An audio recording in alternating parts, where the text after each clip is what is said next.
आपण रोजच्याच आयुष्यात YouTubeवर किती वेळ घालवतो याचा विचार केला तर कदाचित आपल्याला आश्चर्य वाटेल. सकाळी उठल्यापासून ते संध्याकाळपर्यंत कुठल्या ना कुठल्या कारणासाठी आपण YouTube उघडतोच. गाणी ऐकण्यासाठी, काहीतरी नवीन शिकण्यासाठी, विनोदी व्हिडिओ पाहण्यासाठी किंवा फक्त वेळ घालवण्यासाठी.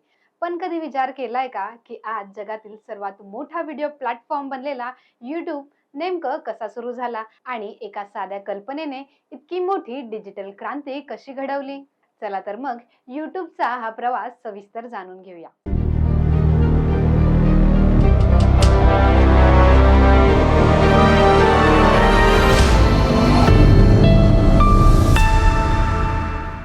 साल होतं 2005, ज्या काळात इंटरनेट वेगाने वाढत होतं. पण व्हिडिओ इंटरनेटवर अपलोड करणं आणि इतरांसोबत शेअर करणं खूप कठीण होतं. लोकांकडे डिजिटल कॅमेरे होते, व्हिडिओ होता, पण सहजपणे जगासमोर मांडण्यासाठी एक सोपा प्लॅटफॉर्म नव्हता. पेपालमध्ये काम करणाऱ्या 3 मित्रांनी म्हणजेच स्टीव्ह चेन, चॅड हार्ली आणि जावेद करीम यांनी व्हिडिओसाठी एक प्लॅटफॉर्म आणायचं ठरवलं. ते तिघेही तंत्रज्ञान क्षेत्रात तरबेज होते आणि त्यांना जाणवलं होतं की इंटरनेटवर व्हिडिओसाठी काहीतरी मोठं होऊ शकतं. पण सुरुवातीला त्यांनी युट्यूबला एक व्हिडिओ डेटिंग वेबसाईट म्हणून सुरू करण्याचा विचार केला होता. त्यांची कल्पना अशी होती की लोक स्वतःचे व्हिडिओ अपलोड करतील आणि त्या व्हिडिओच्या माध्यमातून जोडीदार शोधतील. या कल्पनेनुसार 14 फेब्रुवारी 2005 म्हणजेच व्हॅलेंटाईन्स डेच्या दिवशी ही वेबसाईट सुरू करण्यात आली. पण प्रत्यक्षात लोकांनी या कल्पनेला अपेक्षित असा प्रतिसाद दिला नाही. त्यावेळी ही संकल्पना लोकांना फारशी आवडली नाही. वेबसाईटवर फारसे व्हिडिओ अपलोड झाले नाहीत, म्हणून त्यांनी सुरुवातीला लोकांना आकर्षित करण्यासाठी वर जाहिराती देऊन आणि महिलांना पैसे देऊन व्हिडिओ बनवण्यासाठी विनंती केली होती. पण तरीही ती कल्पना चालली नाही आणि अनेक मोठ्या यशस्वी कंपन्यांप्रमाणेच युट्यूबच्या प्रवासातही एक अपयशाचं वळण आलं.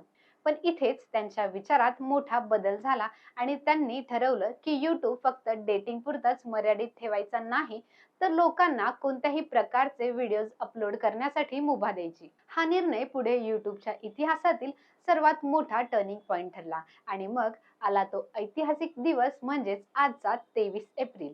याच दिवशी 2005 मध्ये जावेद करीम यांनी YouTubeवर पहिला व्हिडिओ अपलोड केला, मी ॲट द झू.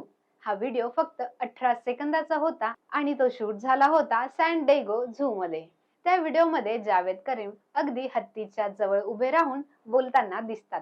त्या व्हिडिओला आजही 388 मिलियन व्ह्यूज आहेत.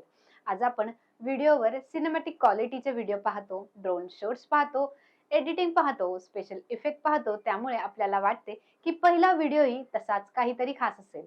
पण त्या व्हिडिओला ना कोणतं संगीत होतं, ना एडिटिंग, ना स्क्रिप्ट, ना कोणताही विशेष प्रोडक्शन क्वालिटी. फक्त एक कॅमेरा, एक साधा क्षण आणि Javed Karim. Alright, so here we are in front of the elephants. Cool thing about these guys is that they have really long. पण हा साधा क्षण इंटरनेटच्या जगात महत्वाचा ठरला, कारण या छोट्याशा व्हिडिओने एक मोठा संदेश दिला. कोणालाही जगाच्या कोणत्याही कोपऱ्यातून आपला व्हिडिओ शेअर करता येऊ शकतो आणि आपणही जगापर्यंत पोहोचू शकतो. मी ॲट द झू हा व्हिडिओ आजही YouTubeवर उपलब्ध आहे आणि करोडो लोकांनी तो पाहिला आहे.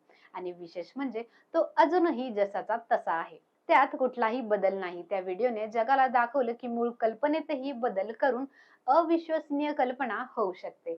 आणि याच विचाराने पुढे लाखो लोक क्रिएटर्स बनले. त्यानंतर YouTubeने आणखी एक महत्त्वाचं फीचर सुरू केलं, व्हिडिओ एम्बेडिंग. म्हणजेच YouTubeचे व्हिडिओ इतर वेबसाईटवर सहज शेअर करता येऊ लागले.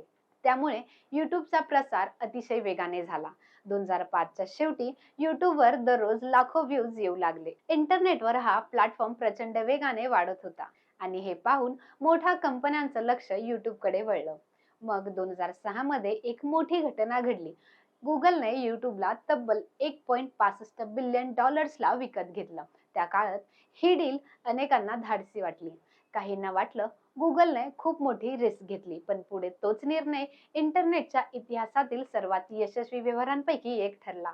गुगलच्या मालकीत गेल्यानंतर YouTubeला उत्तम सर्व्हर्स, मजबूत टेक्नॉलॉजी आणि जागतिक विस्ताराची संधी मिळाली आणि युट्यूबने मागे वळून पाहिलंच नाही. 2007 मध्ये युट्यूबने पार्टनर प्रोग्राम सुरू केला. यामुळे क्रिएटर्सना त्यांच्या व्हिडिओजवर जाहिराती दाखवून पैसे कमवण्याची संधी मिळाली आणि इथून पुढे युट्यूब फक्त वेबसाईट राहिली नाही, ते करिअर ऑप्शन बनले आहे. लोकांनी घरबसल्या व्हिडिओ बनवून कमाई सुरू केली. काही लोक प्रसिद्ध झाले, काही लोकांनी आपली ओळख निर्माण करून लाखो रुपये कमवले. यानंतर युट्यूबवर HD व्हिडिओ आले, लाईव्ह स्ट्रीमिंग आलं, मोबाईल ऍप्स आले आणि नंतर शॉर्ट्स आले. युट्यूब सतत बदलत गेलं आणि काळानुसार विकसित होत राहिला. आज युट्यूब फक्त मनोरंजनासाठी नाही, तर तो शिक्षणासाठी आहे, व्यवसायासाठी, संगीतासाठी, मार्केटिंगसाठी आणि अनेकांसाठी जीवन बदलणारा प्लॅटफॉर्म झाला आहे. आज जगभरातील विद्यार्थी YouTube वरून शिकतात, कलाकार YouTube वरून प्रसिद्ध होतात, व्यवसाय YouTube वरून वाढवतात आणि सामान्य माणूसही क्रिएटर बनतो. दर मिनिटाला हजारो तासांचा कंटेंट अपलोड केला जातो आणि दररोज अब्जावधी व्ह्यूज मिळतात. पण या प्रचंड यशामागे एक छोटीशी गोष्ट लपलेली आहे, तो म्हणजे 18 सेकंदाचा व्हिडिओ. आणि म्हणूनच युट्यूबची कहाणी फक्त एका कंपनीची कहाणी नाही, तर ती कल्पनेची आणि बदल स्वीकारण्याची कहाणी आहे. तर तुम्हाला युट्यूब बद्दलची माहिती कशी वाटली ते कमेंटमध्ये नक्की सांगा आणि तुम्ही मी ॲट द झू हा व्हिडिओ पाहिला आहे का ते कमेंटमध्ये नक्की कळवा. अशाच महत्त्वपूर्ण माहितीसाठी चॅनलला सबस्क्राईब करा. व्हिडिओ आवडल्यास लाईक नक्कीच करा.